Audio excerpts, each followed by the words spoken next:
California. There's a whole bunch of them. Of course, on defense, David Terry, and then, of course, Gerald Harris, one of the starting receivers for Ohio this year. 11 carries, 46 yards for Greer on the day.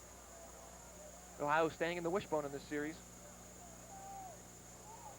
Inside handoff, and the ball is fumbled, but Ohio recovers it.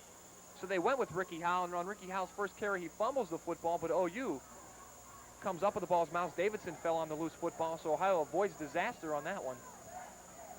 Well, I'm not sure why, Bob, but Ohio abandoning their passing attack. They came out in the first couple of series and were very successful in throwing the ball. I understand you'd like to give teams a little bit of different offensive look, but I'm not sure why you abandon the passing attack right here as Byron Cross is not out there on this third down in a pretty obvious passing situation. Swanson back in at the tight end position. Sanders into the game. He's split to the top of your screen. Thornton will throw. He's rolling out left. He's going to keep it.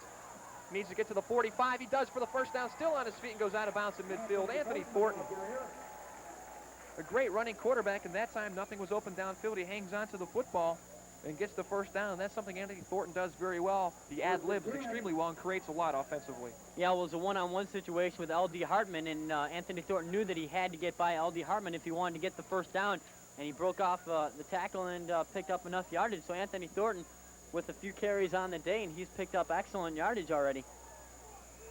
Doug Davidson checks back into the game at the tight end position. We have him now for 47 yards, Bob, unofficially on 4 carries. So Thornton doing it in the air and on the ground, moving this Bobcat football team. Last week, 228 yards passing, a career high. And the wind has really picked up right now.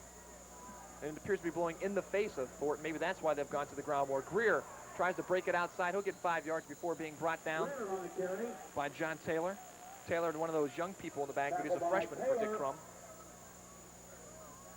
Well, you always have to worry, Bob, when you start a couple of freshmen at the cornerback position. A lot of teams like to pick on them, and it's been a unit that's really developed nicely as the year's gone on.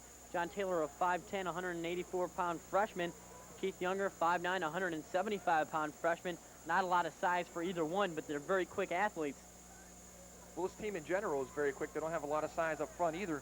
That's why they rely on Mastroianni and Hartman. Both have good lateral movement and foot speed, and that really is the key to this Kent State defense. Inside handoff to Greer, and Greer gets good yardage near the first down marker.